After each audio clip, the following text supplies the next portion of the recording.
విశ్వసనీయమైన సర్వేని ఇక్కడ తెలిపింది అని కూడా ఇక్కడ మనం చూస్తున్నాం. అదేవిధంగా మరో వార్తను మనం పరిశీలించినట్లయితే ఇక్కడ మిత్ర భేదానికి మోడీ చెక్ అనేది ఇక్కడ వార్తని హైలైట్ చేస్తూ రాయడం జరిగింది.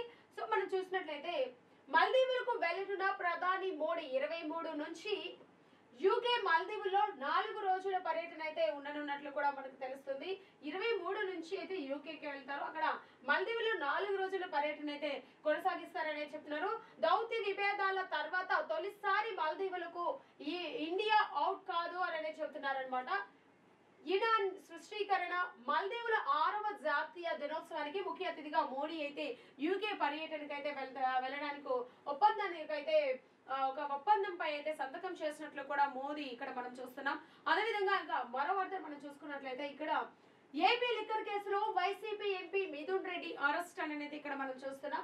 సిట్ కార్యాలయంలో విచారణకు హాజరు 6 గంటల పాటు సుదీర్ఘ విచారణ. మద్యం ముడుపుల వ్యవహారంపై అరెస్టు చేసినట్టు కుటుంబ సభ్యులకు సమాచారం.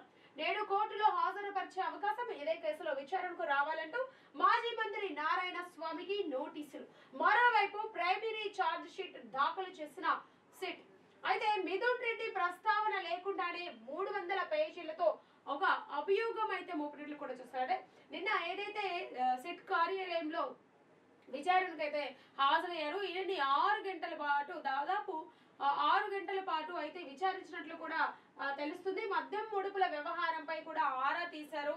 అదే విధంగా అరెస్టు చేసినట్లు కూడా ఈయనని ఈ మధ్య కుంభకోణంలో ఉన్న అట్లు ఆరోపణలు వచ్చిన నేపథ్యంలోనే ఆధారాలతో సహా పట్టుబడడంతో వీటిని అరెస్ట్ చేయడం జరిగింది. అదే విధంగా ఈ అరెస్ట్ చేయడం అనేది కుటుంబ సభ్యులకు కూడా తెలిపినట్టు కూడా అధికారులు చెప్పడం జరిగింది.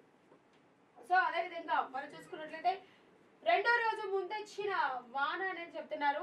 హైదరాబాద్ లో నీట మునిగిన పలు కాలనీలు, గంటల తరబడి ట్రాఫిక్ జామ్, పైగా కాలనీలోకి వరద నీరు. స్థానికులను సురక్షిత ప్రాంతాలకు తరలించిన హైడ్రా. 4 రోజుల పాటు భారీ వర్షాలు పలు జిల్లాలకు ఆరెంజ్ అలర్ట్ చేసినట్లు కూడా ఇక్కడ మనకు తెలుస్తుంది. సో చూసినట్లయితే ఇక్కడ మరో వార్తను హైలైట్ చేస్తూ రాశారు. సో ఒకసారి పరిశీలించినట్లయితే కమలంలో కొరకొర అని అయితే చూస్తున్నాం అనమాట వార్తని. సో చూసినట్లయితే బండి వర్సెస్ ఈటల అనేది ఇక్కడ మనం చూస్తున్నాం.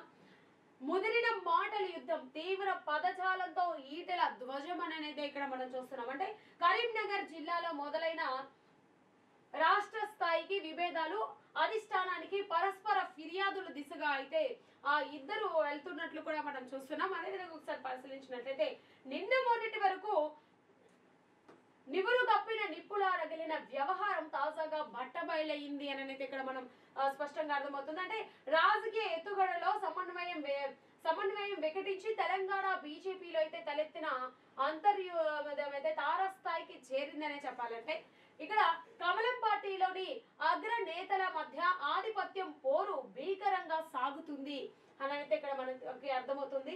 ఇప్పటికే పార్టీ రాష్ట్ర అధ్యక్షుడిగా మాజీ ఎమ్మెల్సీ రామచంద్రరావు ఎన్నికను తప్పుపడుతూ హ్యాట్రిక్ ఎమ్మెల్యే రాజా సింగ్ పార్టీకి రాజీనామా చేసి వెళ్లిపోయారు.